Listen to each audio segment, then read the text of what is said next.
Let's get into it. Sold Not For Sale podcast. Coach Colin here. We got more of a development between Donald J. Trump, the president, and Zelensky.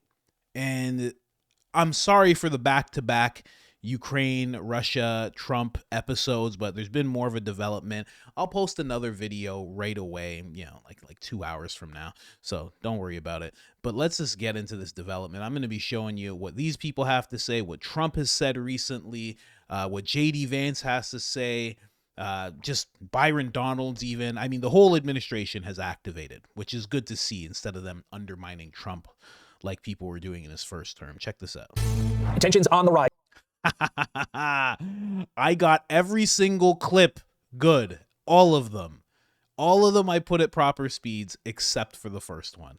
I'm a professional. Between President Trump and Volodymyr Zelensky after Trump called him a dictator without elections. Lucas Tomlinson is live in Washington with all the details here. Hi, Lucas.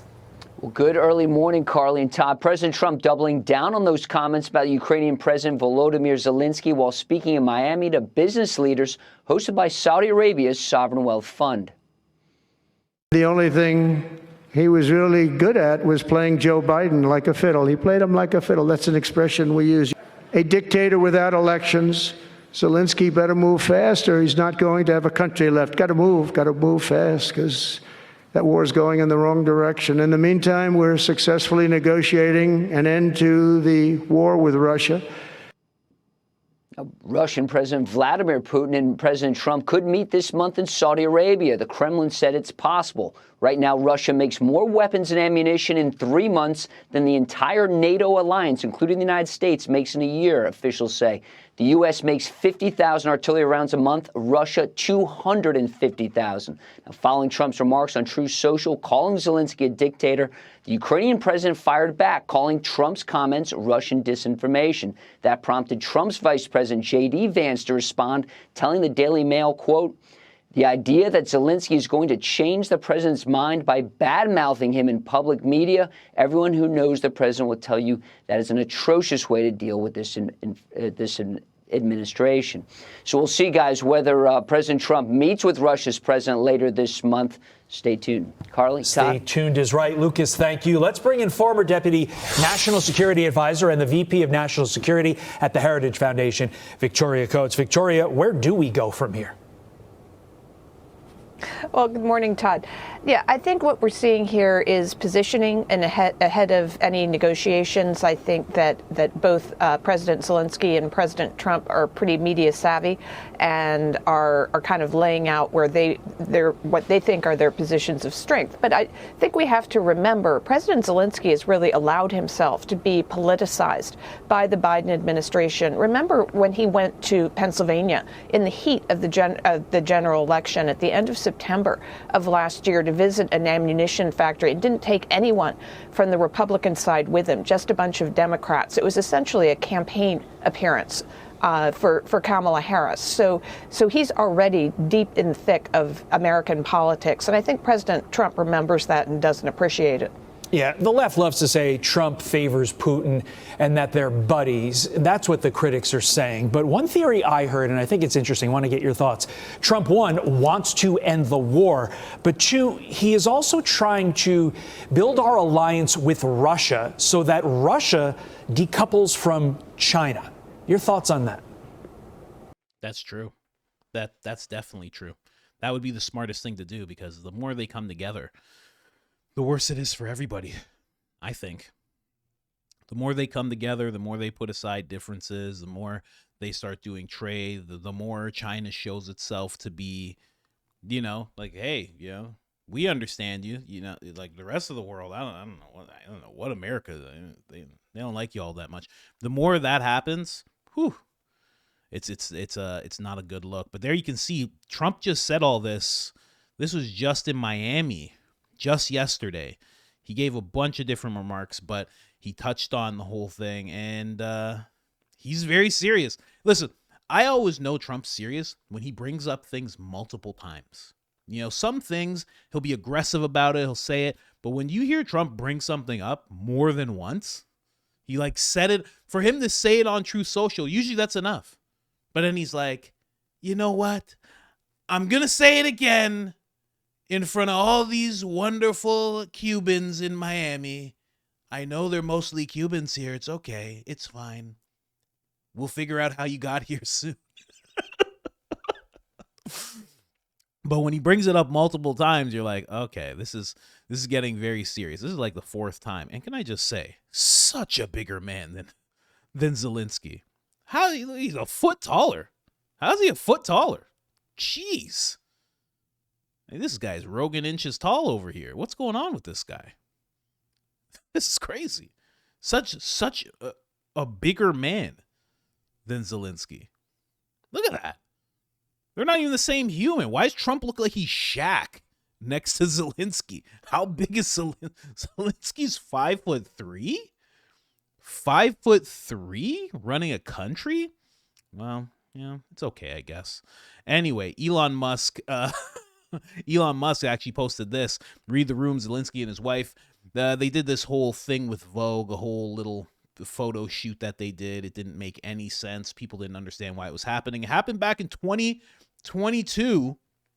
Elon Musk just posted it yesterday, and he writes on top, he did this while kids are dying in trenches on the war front. I like that everybody's activating and backing up Trump in the administration instead of what we were seeing before where, first term, they were just undermining him every step of the way. I love to see this. This is fantastic. Benny Johnson also posted this, breaking: Zelensky blocks President Trump's social media platform, Truth Social, across Ukraine. And then, funny enough, community notes is very funny sometimes because they're like, let's just correct this really quick. So they put up the community note. Ukraine's spokesperson and Minister of Foreign Affairs just had to clarify the information is false. And in fact, Truth Social has never been available in Ukraine. Okay. Hold on. Let's go back. What did Benny say? Zelensky blocks President Trump's social media platform, Truth Social, across Ukraine. Ukraine's like, actually, just to specify, we always had it blocked. We were trying to block all the social media, but we started with Truth Social. Like, okay, kind of like Russia, kind of like China. We're just trying it out. Yeah, that's what Benny Johnson said. Community notes is funny sometimes. They just come in and say the exact same thing. But at least it provides a little context and shows that Benny Johnson's actually 100% right. Here we got Byron Donalds. He's saying under Biden, we sent hundreds of billions of dollars to Ukraine with no guardrails, no end in sight. If Zelensky could have negotiated a deal without us, he would have. Under Trump, we're ending the killing, negotiating peace, demanding our money back. Oh, I can't wait to see that in action. And putting America's interests first. Oh, money back. I don't know about that. That's like asking for money back from, your cousin that he's kind of doing okay, but he disappears sometimes, sometimes he has allergies. And you're like, hey man, can I get that $500 back? He's never going to have it. He's never going to have it. I think that's what Ukraine's like right now. But let's hear from Byron Donalds. We're trying to do right now is get the necessary conditions to bring this conflict to an end. And I want to be clear on that. Second thing is, I think part of the reason that Vladimir Zelensky was upset is because he didn't have a seat at the table in these initial conversations. Yeah. Well, guess what? If they had an ability to negotiate an end to the conflict, they would have done that already without our assistance. They haven't been able to do that. So Donald Trump is going to do whatever he thinks is best in order to bring this conflict to a close. This is one of the reasons he was elected to be president of the United States, because we saw what was happening the other way when we were just sending billions and billions of dollars over to Ukraine. There was no end in sight. The American people don't have patience for that. President Trump doesn't have any patience for that. And so the process to ending this conflict is going to be a little bumpy, but the conflict must end. Well said. What we're trying to do right now. So there you have it. Byron Donalds backing up Trump as well. And it's very true. But, a little bit of what he said in Ukraine's defense. They had Biden, Blinken, and Kamala Harris all really kind of, they were kind of just like behind him, like, high school type fight. And they were like, you're going to let him talk to you like that? Oh my God, you shouldn't let him talk to you like that. No, of course. What do you mean? Yeah, I'll give you money. What do you want to buy? You want missiles? Yeah, bro, he doesn't have that many missiles, bro. You could totally take him. You could totally take him. They were doing that the whole time. And then Kamala Harris is like, Ukraine is going to be a part of NATO. And Zelensky's like, pretty sure I'm not allowed to do that. They're like, we got you. We're going to send you some money. Don't worry. It was almost like they were sending him money to do what they couldn't be seen doing, It's kind of like that. Very interesting stuff. Benny Johnson in a suit, looking like a Smith agent, I must say. If I ever got a chance to remake The Matrix, Benny Johnson would 100% be the Smith agent in my movie. 100%. Great guy. I'm not saying anything bad about him. He just has the perfect look. That's just my opinion. Let's get into it. So you said yesterday, made a lot of news, bad-mouthing Trump, not a good idea for Zelensky. Of course what's the thought process here? Well, look, I mean, President Zelensky, his country wouldn't exist without the generosity of the United States of America. So say thank you. And if you disagree with the president, pick up the phone and call him or call one of our great diplomats. Don't go on a media tour around Europe bad-mouthing the president of the United States. It's insulting. It's insulting to him. It's insulting to me. It's insulting to the American people. And by the way, it's stupid. All of us who know the president would tell you that bad-mouthing him in public is not the way to get President Trump to change his mind. So I think Zelensky needs to have some better consultants. So you said yesterday.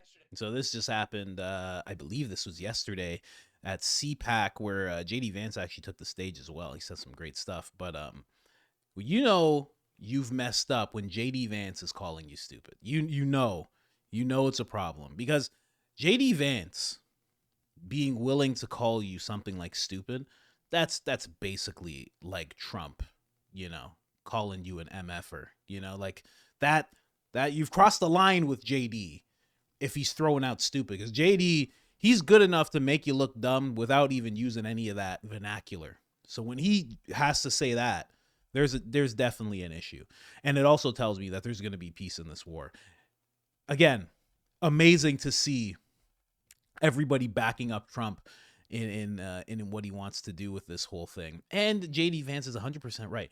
Why go to social media? Why be one? Listen, I know Trump went to social media. I know. But that's what Trump does. When Trump does it, it's cute. It's like, there he is again. Let's go. When Zelensky does it, it's like, oh my God, what is he doing? I think he is a dictator. Nobody likes when he goes on social media. That's not your thing, buddy. Pick up the phone, call. And honestly, I think Trump's right. I think he wants the gravy train. That's what Trump said in his Truth Social post. He wants the gravy train to keep going. I mean, listen, wouldn't you want the gravy train to keep going? If somebody sent you $200 to $350 billion and all you got was 75 billion, you'd be like, hold on a second. I'm missing out. What happened? I don't know. This guy, Lindsey Graham, came over. All of a sudden, there was a bunch of money missing. I don't know what happened. I don't know. But I want some more money. And it's not going to happen. They're done with it. And JD Vance at the beginning there being like, Ukraine wouldn't exist without the United States of America. Say thank you. That's a more gangster line than anybody's willing to admit. That is a solid line. This is Trump talking a little bit more about it while he's on Air Force One. It's so funny because during Biden's 4 years, he also had a scene like this before where his chin was hanging and people were like, oh my God, it's a mask. And he didn't really know what was going on. And there was some aide like staring at him like, oh my God, he's going to say the wrong thing. Such a different feel when Trump does it, and just amazing that there's a plane that can just house so many people. There's just 15 people all in front of Trump right now. Just unfathomable. Can you picture a plane? Like, I've been on a plane like 5 times in my life. I can't picture a plane like this. where there's this many people who can stand up and walk over and hold microphones. It's so crazy. I would love to see that plane one day. Can you resurrect that deal? Is there anything that you can do? I think I'm going to resurrect it. You know, we'll see what happens, but I'm going to resurrect it, or things are not going to make him too happy. And look, it's time for elections. Haven't had an election in a long time. It's wonderful to say, you know, we can't have an election, but it's time for elections. And it's also time to find out what happened with all the money, because he made the statement that half of it he doesn't know where it is, or something like that. And I'd like to find out all the money that we've been sending to Ukraine, where is it? And I can tell you we're doing very well with Russia. We're going to do something with Russia that he was unable to do. We can make a deal with Russia to stop the killing of, you know, potentially additional millions of people. The soldiers are being just wiped out on both sides, wiped out. It's horrible. You know, the weaponry today is so powerful, so, you know, strong, that it's killing a lot of soldiers. And I don't want to see so. They're Russian and they're Ukrainian. I don't want to see those soldiers killed. They have mothers and fathers. They have sisters and brothers. I don't want to see them killed. Solid take. Really nice to hear a president talk like that, or a prime minister. I don't care what country it would be. Just to hear somebody talk like that in regards to war and not be so callous about the whole thing. I mean, bringing up the mothers and fathers that all these soldiers have, very, very commendable. You know, I think at the same time, I think there's a little bit of a strategy going on here, turning south on Zelensky in such a way, while also meeting up with Russia. It kind of gives this, you're kind of looking, like if you're Putin, you're seeing all this, you're hearing this. There are people telling you about what's going on between Trump and Zelensky right now. They're seeing the posts, they're seeing him call him a dictator, they're seeing, hey, call for elections, they're seeing all of this. So when Putin steps into negotiations with Trump, which he's supposed to in Saudi Arabia, he's going to have a, not completely relaxed, but he's going to be like, this guy's kind of on my side. I can, if I'm open to negotiations, I can probably pull off something pretty good because this guy seems to be on my side. I think that's what, because on the other side, Trump doesn't need that with Zelensky. He can just turn to Zelensky and say, there's no more money. That's it. There's no more money, and maybe I'll just leave you to BlackRock. I hear BlackRock's rebuilding your city. I don't know if you know what BlackRock does, but they'll turn your whole nation into a 15-minute city. Oh, it's not fun. You'll have to ride a bicycle everywhere. They do that, you know. Yeah, they've tried to do it here. I don't let it happen. Maybe I'll just leave you to BlackRock and see what they do with you. I don't know. Maybe it goes from Ukraine. Maybe they call it BlackRock territory or so. I don't know. Maybe I leave you to them. That's what I do, huh? Larry Fink, he's part of the World Economic Forum. I know Larry well. Larry will do nasty things to you if I'm not there to... Oh, it's funny, but I didn't make any of that up. That's all true. That's all really what's happening over there. And, you know, again, they might need the U.S.'s help in that whole thing because, yeah, everything I said, that just might happen to them. Now, let's get into the last thing Trump said most recently. Actually, his Miami appearance was most recent. This was probably 14 hours before the Miami visit. So check this out. I want to see peace. Look, you know why I want? Because I don't want all these people killed anymore. I'm looking at people that are being killed, and they're Russian and Ukrainian people, but they're people. Doesn't matter where they're from on the whole planet. And I think I have the power to end this war. And I think it's going very well. But today I heard, we weren't invited. Well, you've been there for 3 years. You should have ended it 3 years. You should have never started it. You could have made a deal. I could have made a deal for Ukraine that would have given them almost all of the land, everything, almost all of the land, and no people would have been killed, and no city would have been demolished, and not one dome would have been knocked down. But they chose not to do it that way. And President Biden, in all fairness, he doesn't have a clue. What he was so bad for this. He was so bad, so pathetic. It's so sad. But with all of that being said, look, it is what it is. When I left, there was no chance that this could have happened, but it happened because we had incompetent leadership at many different levels. But when you see what's taken place in Ukraine with millions of people killed, including the soldiers, millions of people killed, a big percentage of their cities knocked down to the ground. I don't know how anybody even lives there. You know, when they say they took a poll and Zelensky's at 4%, who's living there? You know, I mean, it's hard to believe that people live there. Their cities are being knocked down. And this is something that would have never happened. And by the way, for 4 years, it didn't happen. It was never going to happen. Go ahead. There you go. So Trump is very clear on what he wants to see happen. Just the fact, I've been reading because, you run around X, you run around little spaces to do research and whatnot. And people are bringing up the point that I think it's the UK, Canada, Emmanuel Macron, France, and a lot of people on the left in America want to see the war keep going. And that pretty much tells you everything you need to know, The people who are becoming the places that are becoming most authoritarian, the places that have this leadership that this to be as nice as I can sucks. All want to see the war keep going, and Trump wants to see it stop. It's just, I think it's going to stop. I think it's going to stop pretty quickly. I think there's going to be good relations with Russia. I think there should be, not to say like Putin's like, oh, he's this wonderful guy. I'm not one of those people. Some people are like, Russia's actually pretty great, and Putin's actually pretty fantastic. You know how many Russian people there are in Canada? How many Russian people come over to America? And then you ask them why, and they're like, oh, it's terrible. It's terrible over there. And then it's just some guy in his basement. He's like, Russia's actually pretty good, actually. They actually do things pretty better. Have you ever seen? Get out of here. Are you out of your mind? So I'm not saying Putin's a great guy or anything. And that was a real impersonation I just did there. That was real. That's how they all sound to me. Anytime I hear a liberal person, they sound like, actually, the thing about Donald Trump is he's fascist. That's how they sound. And guys who are kind of trying to embrace communists, they sound like, actually, and they go, That's what you sound like when you're trying to embrace communist dictators. Actually, I like Canada, actually. I think Trudeau's, I don't want to be part of the United States. That's what you sound like. Congratulations.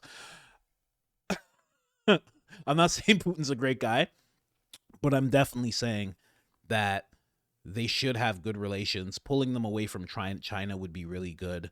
Not being so dependent on China would be even better. There's so much to work out. This war has caused such destabilization, such a potential for destabilization nationwide. It's just worldwide, international relationships. It's just such a terrible idea. And I don't know, Tucker Carlson talks about Tony Blinken being the one that really pushed hard near the end before Trump got in office, trying to give them ways to shoot missiles, giving them missiles, all this stuff. It's just, I don't know, man. Like, who thinks of this?